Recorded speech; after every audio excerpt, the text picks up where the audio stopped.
O projeto Talm foi criado pelo nosso amigo Morrison para transferir a vida do universo vizinho para o universo onde hoje nós estamos. E deixe-me ser bem claro, vida protozoária, virótica, unicelular. Foi assim que a vida veio para cá.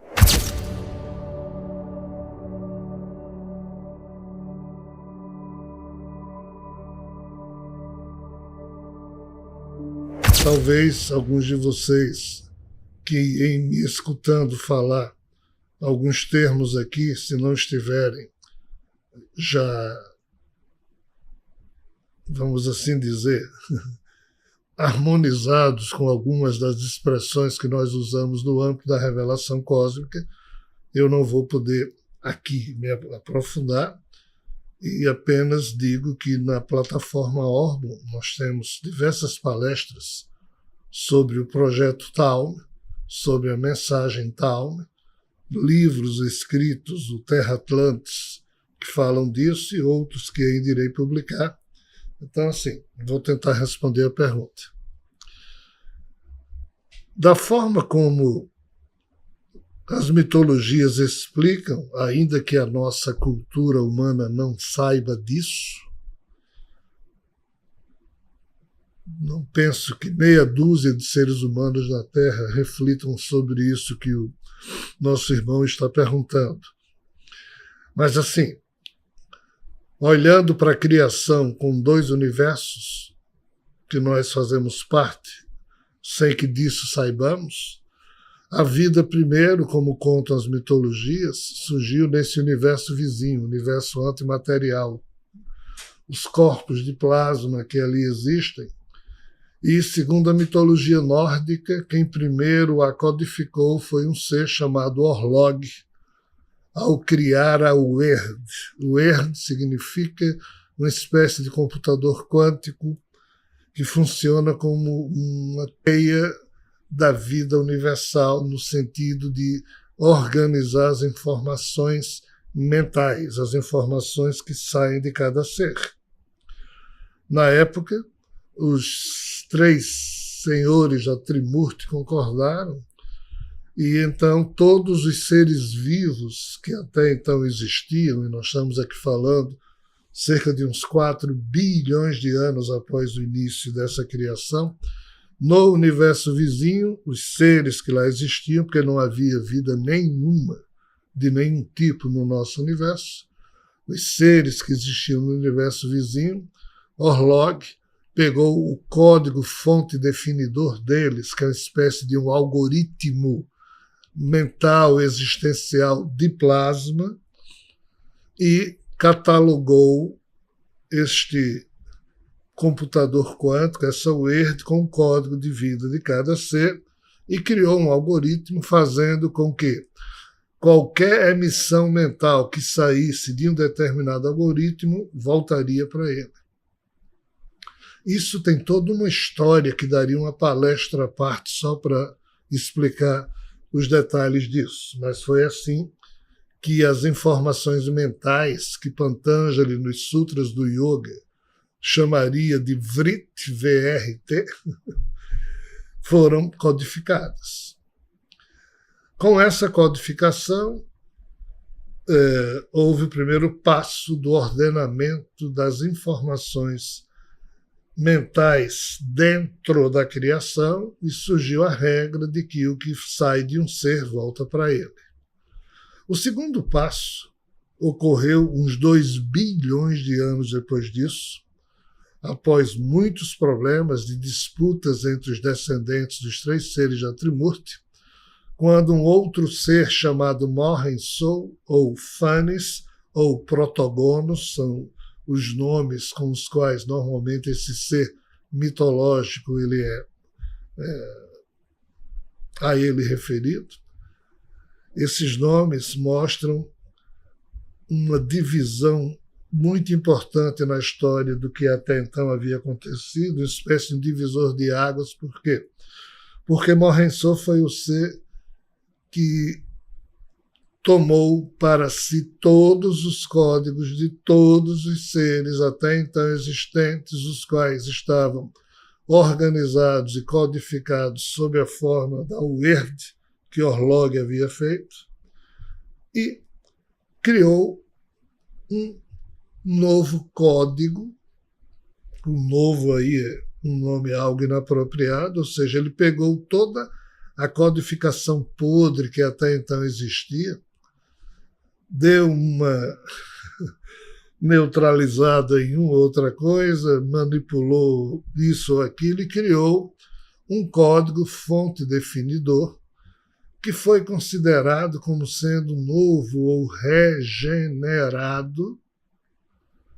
E a partir desse novo código, ele desenvolveu o projeto Talm, que foi o projeto de transferência da vida que só existia nesse universo antimaterial de plasma. O projeto Talm foi criado pelo nosso amigo Morrison para transferir a vida do universo vizinho para o universo onde hoje nós estamos.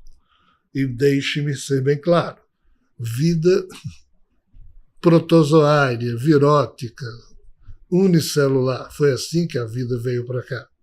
Não foi um ser pluricelular já feito. Não. Eram seres unicelulares com... Na verdade, a gente nem deveria chamar unicelular, porque no universo vizinho não existia essa coisa de célula. Esses seres, esses vírus, a molécula que surgiu aqui na Terra, por exemplo, há 3,8 bilhões de anos, evoluiu para a célula depois de 1 bilhão de anos. Então, assim, foi esse o tipo de vida codificada por Morrison que veio para cá. Os mundos foram semeados. Depois disso é que vida mais complexa surgiu. Porém, ao mesmo tempo em que ele fazia isso na parte microbiana, Morrison pegou o tal código fonte definidor, entre aspas, regenerado, e ainda fez mais uma tentativa no universo vizinho e criou uma descendência de seres que indiciou-se com Buri, o primeiro ser, vamos assim dizer, hermafrodita dessa história, com sexualidade, mas a sexualidade dele era para dentro, era coisa estranha. Buri gerou Bur gerou Odin, Odin então tornou-se imperador de Yggdrasil, que é um conglomerado de realidades, e aqui surgiu uma coisa bem interessante. Kvasir, que foi um ser que surgiu como sendo o encontro de todos os códigos fontes definidores de duas estirpes que viviam em Yggdrasil, ou seja, os Aesir e os Vanir. Kvasir passou a personificar a manipulação desses códigos e, pela primeira vez, aquilo que estava codificado na Word e que foi melhorado ou neutralizado em muitas de suas partes por Morrison, isso foi transformado naquilo que a gente hoje chama de genes, pequenos pacotes com informação criptografada que foram se reunindo para criar receita proteica.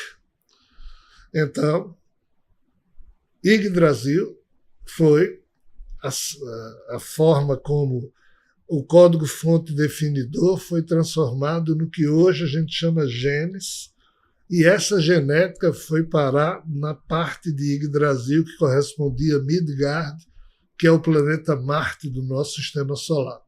Só que isso tudo aqui foi destruído no Ragnarok, ocorrido há 300 milhões de anos, e aí sobrou o quê? Restos dos seres de Yggdrasil. Essas moléculas que sobraram e traziam em si restos de códigos dos tais, entre aspas, pacotes que hoje a gente chama genes, pacotes de informação. Isso foi longamente trabalhado ao longo dos últimos milhões de anos, e foi quando os códigos fontes definidores, via esse tipo de pacote genético que foi semeado em Marte, mas que foi destruído, mas restos dele terminaram sendo tratados e o que nós chamamos de DNA hoje em dia vem exatamente desse processo que é difícil de ser entendido porque tem muitas fases de manipulação. E quem melhor trabalhou isso foi um ser chamado na revelação de Ifá como sendo Orunmilá, porque foi ele que classificou, atualizou as divisões que existiam nos seres da UERD, e ele atualizou a UERD com o DNA humano, e isso passou a se chamar de Ifá, porque Ifá é um nome na cultura iorubá, UERD é um nome em inglês e no âmbito da cultura nórdica, ou seja, escocesa, mas são nomes diferentes, contados em épocas diferentes, por culturas diferentes, mas de um mesmo fato, de um mesmo roteiro. Então, Orunmilá explica nos 256 odus que compõem parte da revelação de Ifá como consciências particularizadas, espirituais, cujo histórico existencial passa pela água, pela pedra, pelas madeiras e depois se torna um alguém existindo como cristal no reino mineral, como plantinha no reino vegetal, como animal no reino animal, como ser humano no reino hominal, como a evolução desses genes foi sendo empacotada em genomas que foram criando essas espécies. Essa é a resposta que eu posso dar ao nosso irmão.